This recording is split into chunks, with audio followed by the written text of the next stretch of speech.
안녕하셨습니까? 애탄품 순타가 부처님이 열반하시겠다는 말씀을 듣고 너무나 슬퍼하는 그런 장면입니다. 때 하늘용, 건달바, 아수라, 가루라, 긴나라, 마우라가 사람 아닌 이들이 소리를 듣고 털이 곤두서고 같은 소리로 실풀면서 개성을 읊었다 그럽니다. 우리는 너무나 슬픈 일이나 너무나 무서운 일이나 이런 일이 있을 때는 털이 곤두선다 그럽니다. 그러고는 바로 온몸이 그만큼 긴장한다는 뜻이겠죠. 이렇게 말합니다. 머리 조아려 부처님께 예배합니다. 저희들이 오늘날 간청하오니 인간의 신선님을 멀리 여이면 영원히 구호할이 없겠나이다 해서 부처님을 신선이라 이렇게 말씀하셨어요. 부처님의 열반하심 이제 외우면 저희들은 고통받아 빠져 헤매고 슬프고 연모하며 수심에 잠겨 어미리는 송아지가 되오리다 해서 그 슬픔을 이런 식으로 표현하는 겁니다. 가난하고 공공하고 돌볼이 없어 오랫동안 시달리던 병난 사람이 지켜보는 의사 없어 제 마음대로 못 먹을 건 먹을 것과 같사옵니다. 그래서 중생들의 번뇌병도 그와 같아서 잘못된 소견들의 해를 받나니 바른 법의 의사님을 멀리 여이면 나쁘고 독한 약을 먹게 되오리. 우리가 세상을 살면서 어쩐 때는 정말로 참으로 마음 가운데 들어오는 진리의 한마디가 청중수보다도 더 감미로울 때가 있습니다. 그런 말을 해줄 수 있는 것은 바로 부처님밖에 없으셨습니다. 이 세상에 많은 법이 있지만은 죽고 사는 생사의 법을 이야기하는 것은 부처님밖에 없으십니다. 인간이 사는데 일대사라고 그러죠. 죽고 사는 것이 가장 큰 일이면서도 죽고 사는 문제를 해결한 사람도 없었고 해결하는 방법을 가르쳐 준 사람도 없었습니다. 그분은 오직 부처님만이 하셨던 것입니다. 그러하기 때문에 부처님께서는 버리고 떠나시지 마시옵소서. 임금 없는 나라의 백성이 굶듯이 저희들도 보호를 이루리라. 부처님 열반한 날 말씀 듣잡고 저희들의 가슴이 답답할 뿐 그와 같은 큰 지동이 일어나오면 방향을 살필 정신 없으리다. 우리가 지동이라는 말을 들으면서 지진이라는 말도 한번 생각해 보겠죠.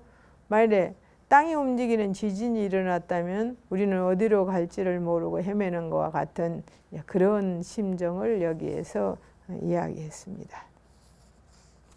세존께서 열반에 들게 되면 지혜의 해가 땅속에 꺼질 것이고 불법물이 한꺼번에 말라버려 저희들은 결정코 듣게 되리라.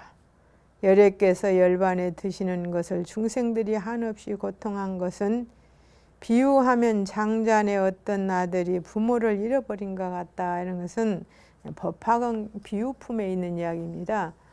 세상에 난리가 나서 아버지가 아들을 잃어버리고 아들은 부모를 여의고 거지가 되어서 살아가는 비유가 있습니다.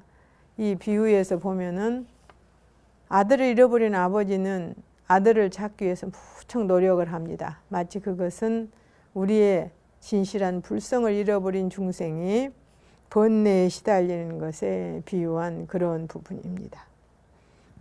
열애께서 열반에 한 번 드시고 다시는 이 세상에 안 오신다면 우리와 천상 인간 모든 중생들 누려서 구원하고 보호하오리. 이렇게 하면서 열애께서 열반에 드시는 것을 사람은 말도 말고 축생들까지 너도 나도 수심에 가득 잠겨 괴로움이 모든 마음 태우옵나니 하물며 오늘날의 저희 중생들 어찌 다 애답지 않사오리까. 열애께서 저희들 버리시기를 예사로 침뱉듯이 하시옵니까. 동력 하늘 떠오르는 아침 햇살이 밝은 광명 한없이 찬란하여서 그 자체를 스스로 환히 비치고 온 세상의 어둠을 없애야 하듯이 부처님 신통광명 그와 같아서 우리들의 괴로움을 없애주시고 의젓이 대중 속에 계시는 것은 수미산이 우뚝하게 솟아있는 것과 같다. 이런 하나의 비유를 썼네요. 세존이시여 마치 임금이 여러 아들을 두었는데 용모가 단정하여 항상 사랑하면서 먼저 기술을 가르쳐 잘 통달케 하고 그 뒤에 내버려 천한 전달아가 되게 한 것처럼 세존이여 저희들이 오늘 범학응 아들로서 부처님의 가르침을 받자와 바른 소견을 갖추었사오니 바라옵건대 버리지 마십시오. 만일 버리신다면 저 버림받은 임금 아들과 같을 것입니다. 바라옵건대 오래 세상에 머무르시고 열반에 드시지 마옵소서. 세존이시여 마치 어떤 사람이 여러 가지 논리를 배우고 도리어 그 논리에 공포를 내듯이 부처님도 그와 같사와 모든 법을 통달하고 도리어 모든 법에 공포를 내는 듯하니 만일 여래께서 세상에 오래 계시면서 감로 같은 법을 말씀하시어 모든 이 같은 중생들을 만족케 하시면 다시는 지옥에 떨어질 것을 두려워하지 아니하리다.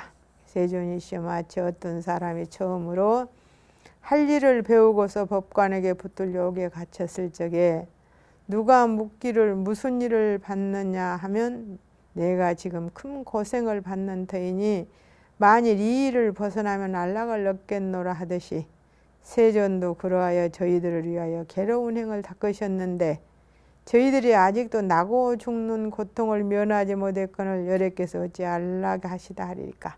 부처님의 원이 모든 중생을 제도하는 것이라면은 아직 중생이 남았는데 부처님께서는 어찌 열반을 들려고 하십니까? 이런 하나의 이야기죠.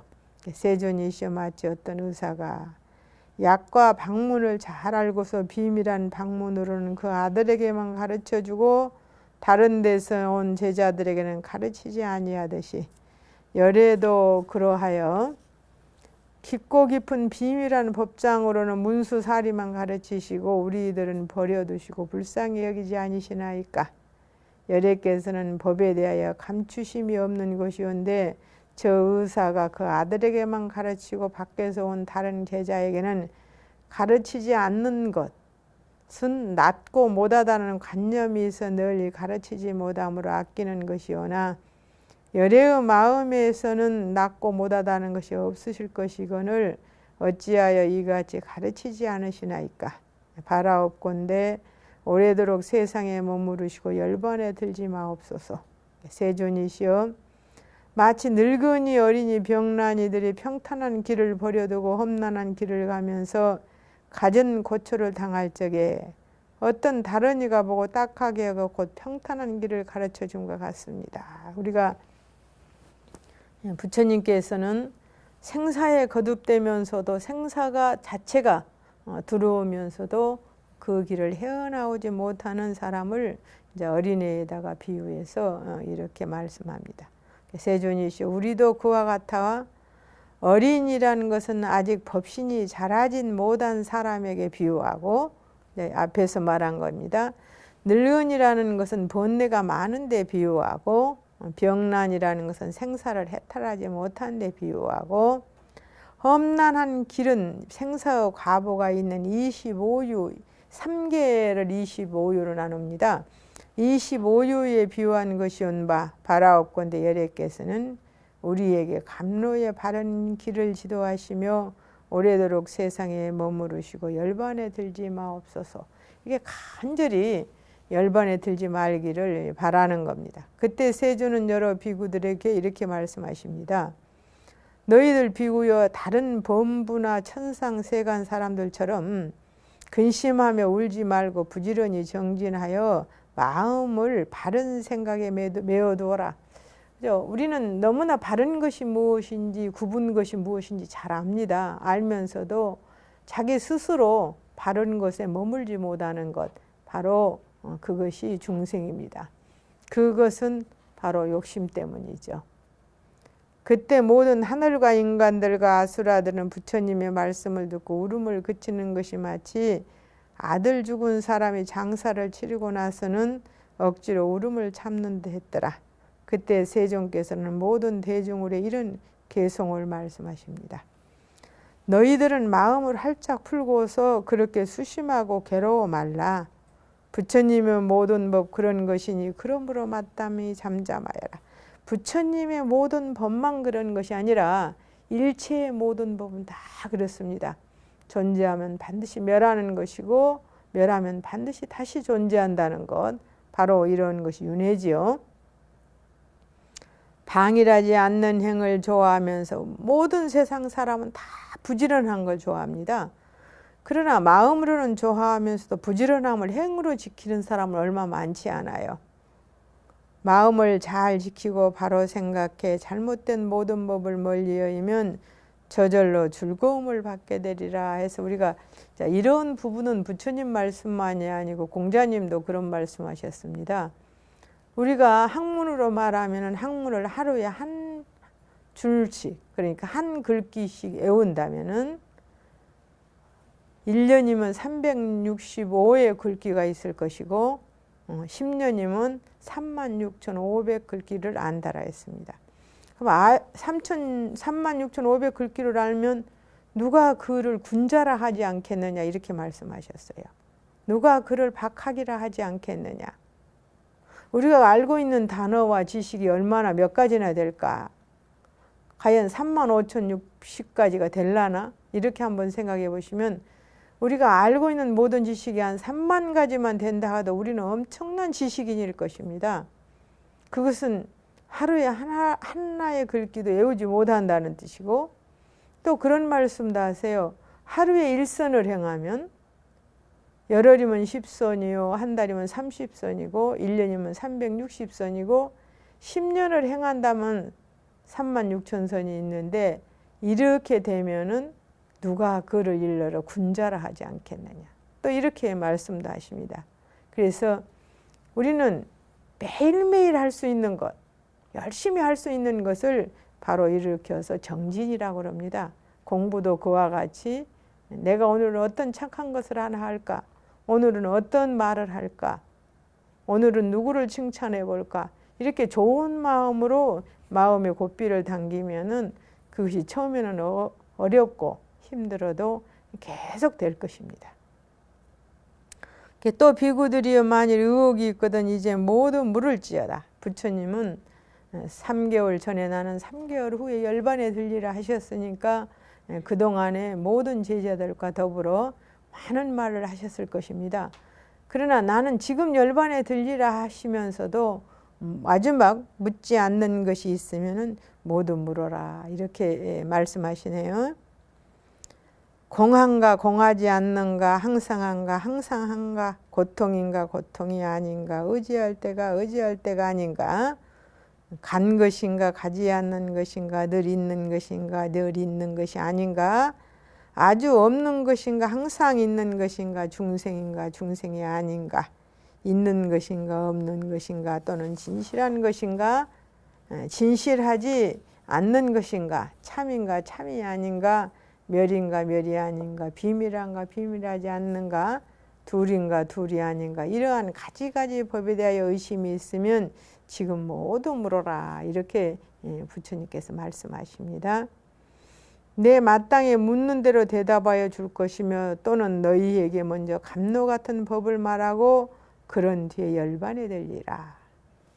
모든 비구들이여 부처님이 세상에 나기 어려운 것이고 사람 되기 어렵고 부처님 만나 믿는 마음 내기 더욱 어렵고 참기 어려운 일을 참기가 또 어렵고 계행을 빠짐없이 성취하고 아라한가를 얻기 더구나 어려운 것이오늘 이게 몇 가지입니까? 하나 둘 셋 넷 다섯 6가지입니다. 이것만 잘 행한다면은 우리가 충분히 생사를 여일 수 있다. 금싸락이나 우담바라를 구하기와 같은 것이오늘 너희들 모든 비구들이 8가지 어려운 것을 저이고 사람의 몸을 얻었고 또 너희들이 나를 만났으니 속절없이 지나가지 말아야 할지니라. 내가 지나간 옛적에 가지가지 고행을 하고서야 지금 이같이 더할 수 없는 방편을 얻은 것이다. 너희들을 위하여 한량없는 세월의 몸과 손발과 머리와 눈과 골수까지 버리었으니 그러므로 너희들은 방일하지 말라 이렇게 이야기를 하십니다. 이거는 제가 지난 시간에도 말씀드렸듯이 부처님이 성불하시기까지 수행의 과정을 본다면은 수많은 것을 버렸습니다. 금강경에서 말하듯이 아침에 황하사 모래수 많고 많은 몸을 버렸고, 점심때 저녁에 이렇게 똑같이 버리면서 우리는 베푼다고 하는 것은 가지고 있는 재물을 베푼 걸, 또는 진리를 베푸는 것, 마음을 베푸는 걸 베푸는 건다고 하나, 그 가운데서 육신은 중생업의 근본입니다. 또 욕심의 근본이죠. 이 육신 하나를 살리기 위해서 우리는 많은 죄를 짓습니다. 그런 육신을 언제든지 베풀 수 있는 마음, 또 베풀어서 지은 복, 지혜, 이런 것들을 말씀하시는 것입니다. 우리가 부처님 경전을 보다가 보면은 모든 것은 공양, 공경이구나 하는 그런 생각이 들어요. 모든 것을 공양하고 모든 것을 공경하지 않으면은 인연도 얻을 수 없고 지혜도 얻을 수 없고 복도 얻을 수 없습니다. 복이 있는 곳에 인연이 생겨나고 인연이 있는 곳에 지혜가 생겨납니다. 주지 않는데 복이 생길 리 없고 내가 주지 않는데 인연이 생길 리가 없습니다. 부모와 자식이라 하더라도 부모가 주어야 자식은 오게 되어 있습니다. 그러므로 인해서 또 우리는 진리를 얻게도 되는 것이고요. 그래서 인간이 살아가는데 가장 필요한 인연과 복과 지혜는 베풀므로 인해서 생긴 것인데, 그 베풀의 한도가 여기서 말하는 손발, 머리, 눈, 골수까지 전부 줄 수 있을 때는 다 주면서 그 중생을 제도했던 그 수행 과정을 말씀하신 경전이 가장 많고, 많은 가운데서도 바로 화엄경 사면품, 거기에 가보면 십회양품에서 많은 것을 이야기하십니다. 정말 몰골이 소연해지도록 과연 이렇게까지 정진을 해야만 되는가 할 만큼 그러한 베품, 그렇게 버리고 또 버림으로 인해서 우리 마음 가운데 땅보다 더 두꺼운 어부 두께를 끌어내리고 물보다도 더 깊은 애욕의 깊이를 끌어낼 수 있는 것이 있습니다. 우리 그런 이야기를 하나 해드리겠습니다. 옛날에 중국에 황벽선사라고 하는 선사가 계셨는데, 그 선사는 500의 제자를 거느리고 큰 대중에 조실스님으로 계셨던 분이시고, 모두가 다 선문을 공부하는 사람은 황벽희운 선사를 다 알으실 것입니다.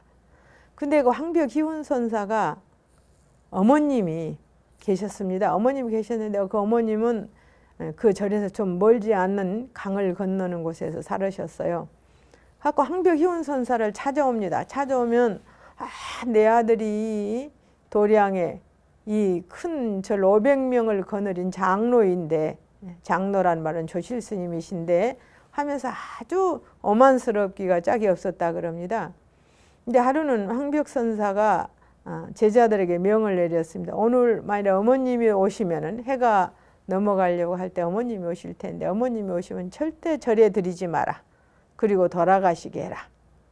근데 해가 넘어가려고 할 때 정말 어머님이 오셨습니다. 그러니까 그 스님들께서 오늘은 절에 못 들어오십니다. 내 아들이 황벽희운인데 내가 왜 못 들어가냐. 그래도 큰 스님께서 절대 들어오시지 말라고 했습니다. 이랬습니다. 그래 그 어머니가 아무리 애원을 해도 안 되는데 지금 해는 뉘엿뉘엿 넘어가고 강을 건너서 집을 가야 되는데 배는 끊어져 버리고 없었습니다. 그래서 그 어머니는 강가에 주저앉아서 그날 밤에 거기에서 돌아가셨어요. 돌아가셨는데 황벽희운 선사 꿈에 어머니가 나타나서 그런 말씀을 하셨습니다. 네가 나를 받아들이지 않고 해가 넘어가는 길을 쫓아냈을 때 내가 마음속으로 수억 겁의 세상에 온다 하더라도 너는 내 아들로 여기지 않겠노라는 대단한 생각을 가졌었다. 그래서 죽고 보니까 내가 만일에 그런 대단한 생각을 가지고 너와의 애착을 끊지 아니했더라면 나는 또 수없는 생을 다시 윤회의 고리에서 얽매일 것인데 나에게 그런 마음을 있게 해 주었기 때문에 내가 이제 생사를 본노라 고맙다라고 하는 인사를 꿈속에 와서 하시는 겁니다. 그와 같이 우리는 부모가 되고 자식이 되고 형제가 되고 인연이 된다고 하는 것은 수억겁의 애정, 수억겁의 애착에 의해서 이루어지는 것이기 때문에 이것이 끊어진다는 것은 마음 가운데 깊은 수천 길의 나무의 뿌리를 뽑아버리는 그런 힘이 아니고서는 절대로 뽑을 수가 없는 것입니다. 그 황벽 희운선사 어머니처럼 아들이 밤이 깊어 가는데 자기를 강가에 내몰았을 때 그 자식에게 대한 원망 또는 그 자식에게 애착이 한꺼번에 끊어져 버렸던 황벽 희운선사의 그 어머님의 생각처럼 우리는 가장 나의 애착의 대상은 이 몸까지도 손발 머리 눈 골수까지 모두 보시하면서 절대도 방일하지 말아라. 이렇게 부처님께서는 부탁을 하시더리요. 너희 비구들이여 정법의 보배 성곽을 어떻게 장엄할 것인가. 우리가 정법의 보배 성곽, 성곽이라고 하는 나를 둘러싸고 있는 무엇도 침범하지 못하는 그런 하나의 둘레에 쌓여진 것이죠. 근데 정법으로 보배 성곽을 삼아라 이런 이야기죠. 가지가지 공덕 보배를 갖추고, 공덕 보배라고 하는 공덕 자체가 보배입니다. 이 공덕, 우리가 유교에서 말하는 주역에도 보면요, 적선지가의 필요여경이라는 말이 주역 첫머리에 나옵니다. 그것은 주역 64캐가 이루어지기 이전에 공덕을 쌓으면은 모든 경사가 따르는 것인 64캐가 필요 없다는 말이 되는 것입니다. 그래서 주역의 첫머리에 그런 말이 나옵니다. 그래서 계행과 선정, 지혜로, 이거 계행과 선정, 지혜는 삼학이죠. 지혜로서 성벽과 해자를 삼을 것이니라. 너희가 지금 불법의 보배송을 만났으니 헛된 가짜 것을 가져서는 안 되리라. 마치 장사가 참말 보배의 성을 만나고도 기와장을 가지고 집으로 돌아가듯이 너희들도 그와 같이 불법 보배성을 만나고서 헛된 가짜 것을 가지지 말라.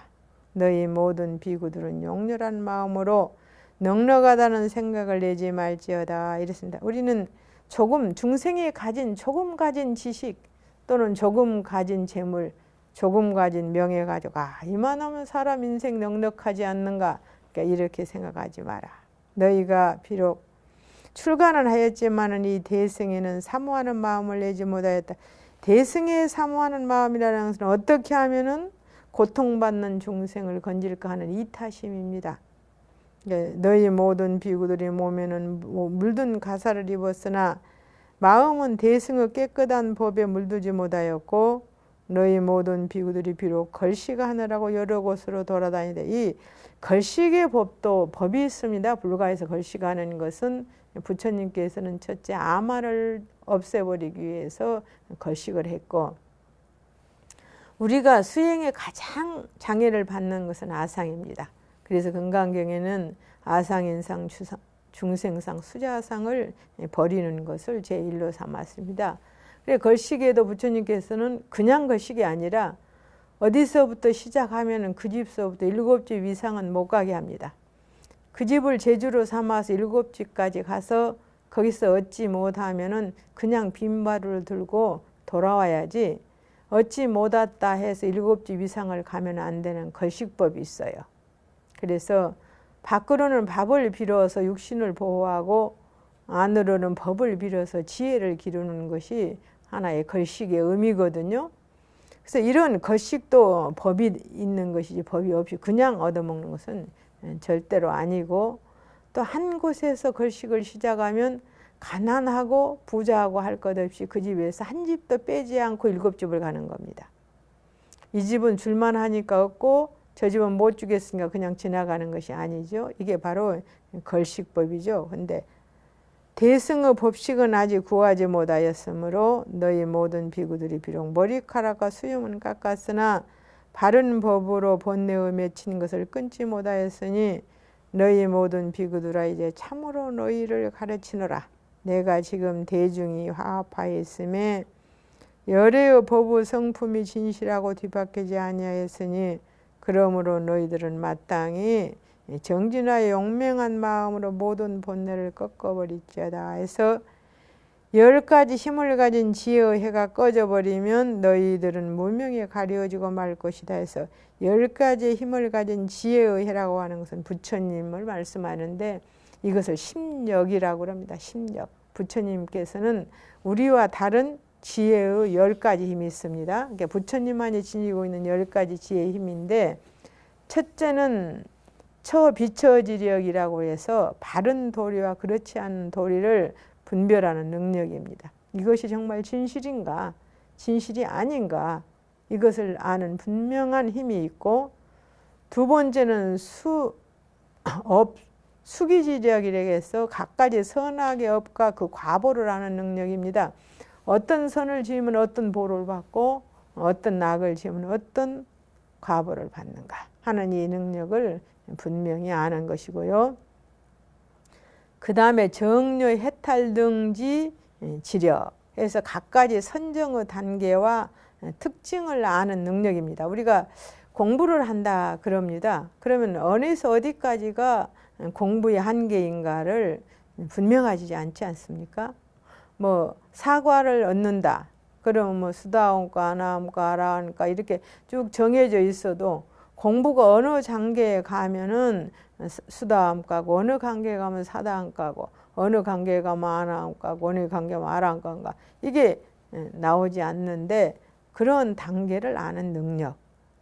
또 근상하지력이라고 해서 중생의 근기의 고와 우열을 아는 능력입니다.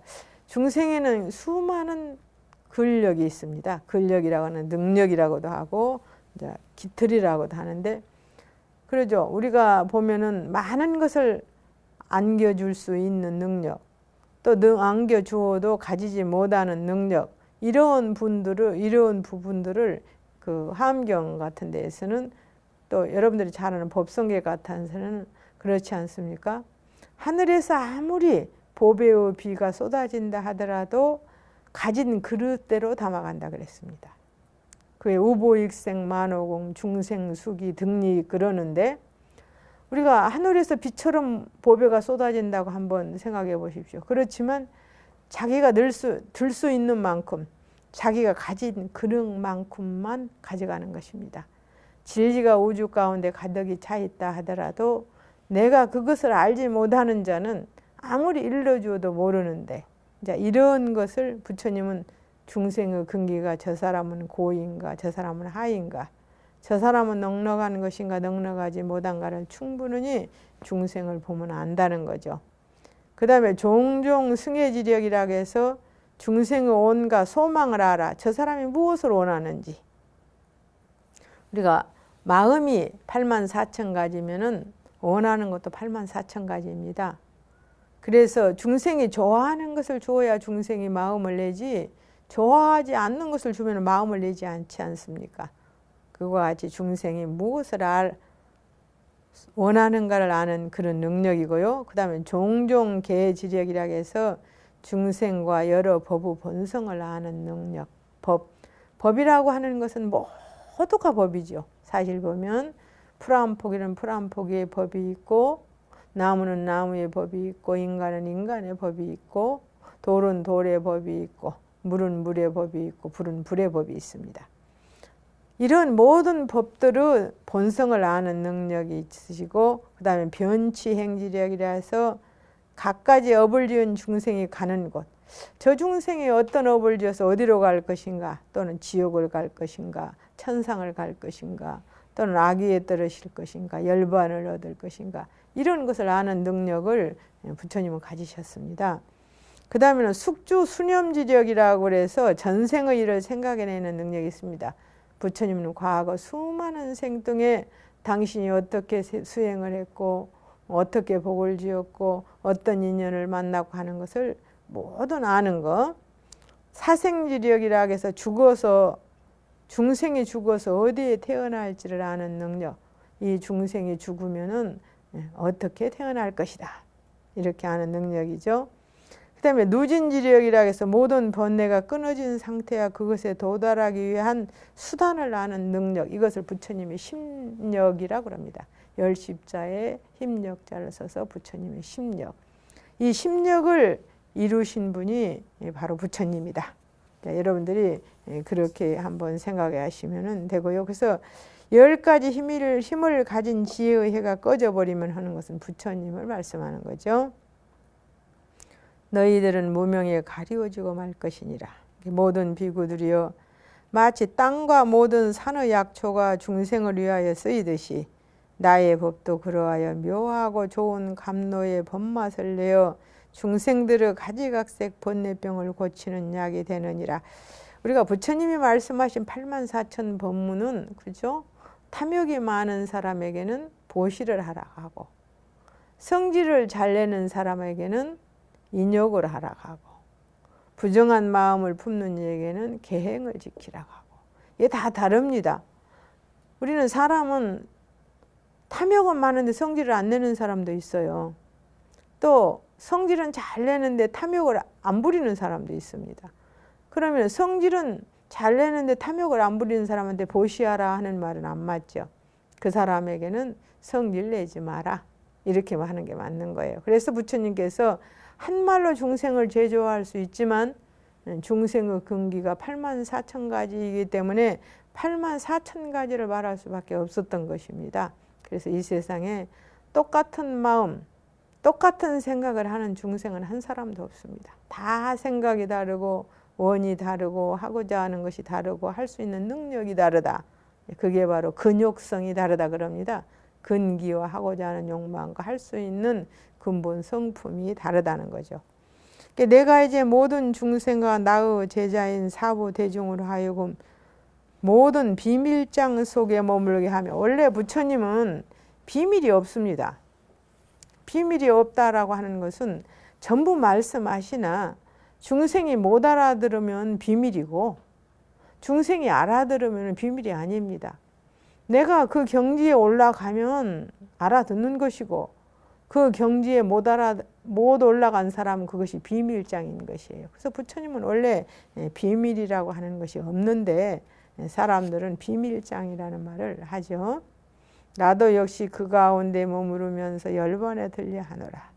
어떤 것을 비밀장이라 하는가 마치 이자 원이 3점의 이자를 제가 제일 먼저 설명하겠습니다. 동그라미 안에 점이 3개 있는 것. 이게 이제 원이 3, 이 이자가 원래 인도의 범어 가운데 이자입니다. 글자로. 근데 그 이자의 점이 3개 나란히 있어도 안 되고 가로로 있어도 안 된다는 거죠. 그거와 같아서 세 점이 나란히 있어도 이자가 되지 못하고 세로로 있어도 이자가 되지 못하거니와 마예수라의 얼굴 위에 있는 세 눈과 같아서 마예수라는 양 눈과 여기에 미간 백고상처럼 점이 눈이 또 하나 있습니다. 그런 거와 같아서 이자가 되는 것이고 세 점이 따로 있어도 이자가 되지 못하느니라. 나도 그와 같아서 해탈법도 열반이 아니고 열의 몸도 열반이 아니고 마반야도 열반이 아니며 이것은 열반삼덕, 열반삼덕을 이야기하는 것이죠. 나는 지금 이러한 3가지 법이 있으면서 중생을 위해 열반에 든다나 하는 것도 세상의 이자와 같다 해서 열반삼덕이라고 하는 것은 우리가 그 열반경에 따르면은 지난번에 앞을 조금 제가 설명해 드린 적이 있는데요. 대열반이란 법신, 법신이라고 하는 건 부처님의 청정한 법신, 또 반야, 그 다음에 해탈의 3법입니다. 이것으로 이루어지고 이 셋을 열반의 3덕이라고 합니다. 이 법신이란 때와 장소로 가는 제약을 넘어 보편적이며 항상 존재하는 우주 신실한 이법입니다. 이사 할 때 쓰는 이치자 이법이다. 이라는 것은 동일성이죠. 항상 체니까. 그리고 그것을 깨달은 지혜가 반야, 바로 지혜입니다. 반야이고 그것을 깨달았을 때 얻는 자유의 경지가 해탈입니다. 그래서 여기에서 말하는 이 3가지, 이 3자는 상호 서로 의지하여 존립함으로써 비로소 각각의 이의를 완성할 수 있어요. 각각 떨어져서는 성립되지 않는 것입니다. 마치 원이 3점과 같으죠. 그러니까 이치가 먼저 있고 그 다음에 지를 깨달는 것이 아니고 또 지혜를 깨달은 뒤에 자유가 생기는 것이 아니라 이 삼자는 떨어질 수 없고 동시적인 것이라는 것입니다. 그러므로 이 세 가지 중 어느 하나 속에 다른 둘이 반드시 들어있고 상호 관계는 서열이 있거나 연속적인 것이 아니라 동일성의 것이라는 열반 삼덕입니다. 그래서 부처님의 본질인 대열반이 이와 같은 법신과 반야와 해탈의 셋의 내용으로 한다고 보면 부처는 법신이므로 무상한 육신이 아닌 상주이고, 그죠? 무상한 육신이라는 우리가 가지고 있는 생로병사를 하는 것은 무상한 것입니다. 왜? 영원할 수 없기 때문에 무상입니다.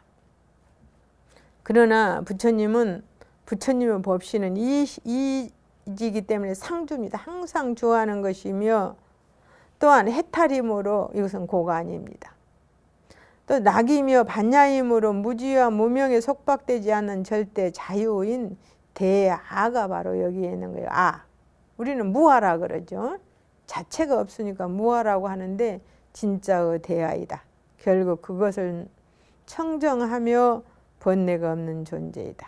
그래서 서가모니로 무상을 나타낸 인멸을 계기로 열반경은 이 대아를 밝히고 진실한 부처는 상락아정인 열반사덕을 이야기합니다. 이 상, 항상하고 항상 즐겁고 항상 아가 있고 항상 청정하다는 열반사덕인 삼덕, 앞에서 말한 법신, 해탈, 우리가 말하는 열반, 이 삼덕을 갖춘 열반으로서 본질을 삼기 때문에 불신은 상주인 것입니다. 영원불멸이라는 거죠. 그러나 석존이 80세 인멸한 사실을 우리가 어떻게 이해해야 할 것인가, 이렇게 한번 상주한 것이라면 80세 인멸한 사실을 어떻게 이해해야 되는가 하는 문제가 대두가 되죠. 대승 입장에서 보면 80세 인멸한 부처는 진실한 부처가 아니고 중생을 교화하기 위해서 진실한 부처님이 응연한 부처, 응신이라는 거죠. 응신은 우리가 서가모니 부처님은 1100억 화신을 응신할 수 있다 그랬어요. 1100억 가지의 몸을 놔두어서 중생에게 동사섭을 써서 그 중생을 제도할 수 있는 힘이 있기 때문에 부처님이라고 했습니다. 그래서 응연한 부처이고 그 응연의 부처님이 중생을 교화하고 제도하기 위해서 중생과 한 가지로 인명을 보인 것에 지나지 않는 것이다, 이럽니다. 중생과 한 가지로 하기 위해서 부처님이 생로병사를 화연하는 것이죠. 한 가지로 석존의 성도, 그러면 부처님이 도를 이루고 진실한 부처에 대한 것도 아니다. 진실한 부처에게는 성도라든지 병에 걸린다고 하는 일도 있을 수 없다. 성도와 병과 인멸인 그 모두는 중생을 교화하기 위한 방편에 지나지 않습니다. 어떤 방편을 쓰든 방편을 쓰면은 중생들을 생사에서 건져내고 또 상주 법신을 얻을 수 있기 때문이죠. 그래서 열반경은 장수품이라는 품이 다음에 바로 나오는데요. 인멸이 그러한 시연임을 설하고 또 현병품이라는 병을 놔두는 품에서는 병 또한 시헌임을 말씀하시고 열애의 몸은 금강신이다, 이렇게 말씀하십니다. 금강이라는 것은 다이아몬드, 영원히 부서지지 않는 몸이다. 그대는 오늘부터 항상 오롯한 마음으로 이 뜻을 마땅히 사유해야 한다. 식신을 염려하지 마라. 식신은 밥 먹고 살아가는 이 육신을 식신이라고 합니다. 또한 사람을 위하여 미래의 몸은 곧 법신이라고 설하느니라. 너희들이 지금은 밥을 먹어야 사는 입장에 그 몸을 가지고 있지만 그 몸을 가지고 부지런히 공부를 해서 정진을 하면은 그 식신이, 생주이멸하는 식신이 금강과 같은 열반신을 얻을 수 있다라는 거죠. 그래서 열반경의 이와 같은 불신과는 우리가 반야경, 금강경이나 유마강에서 부처는 법신으로서 생신이 아니다라고 하는 사상을 계승한 것이고, 또 법화경에 보면 수량품이라는 품이 있습니다. 수량품에서 설하고 있는 부처의 수명은 구원하며 아주 오랜 옛날부터 지금까지 왔다는 거죠. 또 본지불은 구원의 옛날에 성불이었다 하는 법화경의 설과 서로 통합니다. 그래서 열반경은 또 부처님의 수명에 대하여 처음에는 장수라고 설하고 이어 장수란 실로 상주라고 하는 시간을 초월하는 의미임을 분명히 하고 있고, 이렇게 해서 열반경은 불신에 대해 유여열반 또는 무여열반의 이원적 실제론을 결정적으로 불식해 버립니다. 그래서 상주불신이라고 하는 어떤 의미를 갖추게 되죠. 그래서 법신이란 모든 것이 본래 갖추어져 있는 진여, 공덕의 법으로는 그 진리의 몸을 완성했다. 이렇게 해서 법신. 해탈이라는 것은 번뇌의 속박을 여인 것, 반야라는 것은 깨달음의 지혜를 말한다 해서 여기서는 법 해탈 반야, 법신 해탈 반야 이렇게 이야기를 합니다. 이 부분은 이 열반경이 끝날 때까지 계속 나오는 것이기 때문에 여러분들이 알아두셔야 될 겁니다. 법신은 모든 것이 본래 갖추어져 있는 진여이니 공덕법으로는 그 진리의 몸을 완성한 것, 또 해탈은 번뇌의 속박을 여인 것, 반야는 깨달음의 지혜를 말한다. 여기에서 이 공덕으로 파생된 게 바로 뭐냐면 단덕, 끊을 딴자 단덕입니다. 이것도 삼덕인데요. 모든 변뇌를 소멸하는 공덕, 바로 열반이죠. 그 다음에 지덕이라고 해서 지혜로서 모든 것을 아는 공덕을 얻게 되고, 은덕이라고 해서 중생을 구제하기 위하여 은혜를 베푸는 이 삼덕이 있습니다. 그래서 이것을 지다는 삼덕 이렇게 이야기를 하는데요. 그래서 지덕과 단덕, 지혜지자, 끊을 딴자, 덕하는 지덕과 단덕은 자리, 자행, 자각을 말합니다. 자기를 스스로 이롭게 하고 자기가 스스로 행하고 자기가 스스로 깨달는 것. 그리고 은덕은 이타, 활이, 각타 이렇게 말합니다. 이타란 다른 이로 하여금 깨닫게 이끌어주는 것. 활이라고 하는 것은 모든 중생을 교화해서 이익케 하는 것. 각타, 타로 하여금 깨닫게 한다는 이런 의미로서 우리가 열반 삼덕 또는 열반 삼신, 열반 삼법, 또 열반 사덕 이런 것으로서 우리가 열반이라고 하는 의미를 좀 더 구체적으로 여러분들이 이제 알으십사 하고 이 부분을 말씀드렸던 것입니다. 그래서 여기에서도 말하지 세 가지 법이 있으면서 중생으로의 열반에 든다는 것도 세상의 이자와 같다. 우리가 말하는 원이삼적. 동그라미 안에 점이 3개 들어있는, 원래 이것은 그 글자, 인도의 버모의 글자의 하나인데 그 뜻은 바로 이 삼덕을 이야기한다. 그런 이야기죠. 그때 모든 비구들은 부처님께서 결정코 열반에 드실 줄을 알고는 모두들 머리카락이 곤두서고 눈물을 흘리면서 부처님 발에 예배하고 수없는 바퀴를 돌고 나서 부처님께 아뢰었더라. 세존께서 무상하고 괴롭고 공하고 내가 없음을 통쾌하게 말씀하시나이다. 이제 고공 무상 무아 이것은 바로 우리가 말하는 이승의 열반입니다. 이승의 열반. 이 부분은 앞에서 열반 사덕이 상락아정이라고 그랬는데요. 우리 중생도 상락아정은 합니다. 항상 이 육신이 우리가 죽는다고 생각합니까? 못하지 않습니까? 이치적으로는 알아요. 나도 죽을 것이다. 그러나 나는 죽는다고 절대 생각하지 않습니다. 그래서 항상하다고 생각하는 거죠.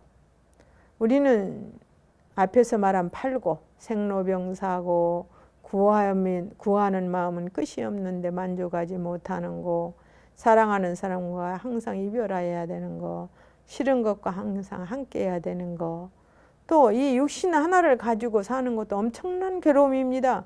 먹여줘야죠. 입혀줘야죠. 그 외에 추우면은 춥지 않게 해줘야죠. 더우면 덥지 않게 해줘야죠. 수없는 고를 지니고 살면서도 우리 즐겁다고 생각하지 않습니까? 이게 낙이죠. 그리고 아라고 하는 것은 진화가 아닙니다. 사실상으로 봐서는 진화가 아니라고 하는 것은 내가 아라고 하는 이것은 내 마음인데 식신분별로 일어나는 나라고 하는 생각은 절대 온전하지 못합니다. 우리 그러죠. 아무리 거룩하다고 생각하는 것도 생각해 보면 흘러가 버립니다. 그러나 진리는 어제 생각해도 그 맛이요, 오늘 생각해도 그 맛이고 내일 생각해도 그 맛이어야 바로 진리입니다. 그러나 우리가 생각한 것은 어제 생각이 다르고 오늘 생각이 다르고 내일 생각이 다릅니다. 그리고 조금 지나면 잊혀져 버리는 것. 그 가운데 어떤 아가 있느냐인가 이런 이야기죠. 그러나 우리가 금강경에서도 보면 아상인상 중생상 수자상을 제거할 수 있어야만 된다 이럽니다. 그러나 그것을 제하지 못하고 우리는 내가 제시한 어떤 의견에 대해서 누가 조금만 건드려도 화를 내지 않습니까? 그것은 자기의 아를 부정하지 않는 겁니다. 상라가 정, 우리 육신은 하루나 이틀만 씻지 않아도 더럽습니다. 그거는 그 몸속에 더러운 것을 가득히 가지고 있기 때문이고 우리 몸의 아홉 구멍에 항상 더러운 물이 흐르기 때문입니다. 그래도 항상 깨끗하다고 생각합니다. 이런 상락아정 가지는 것을 우리가 말할 때 뭐라고 하느냐, 망아, 망류라고 합니다. 망령뗄 망자 있을 주자 써서 망유.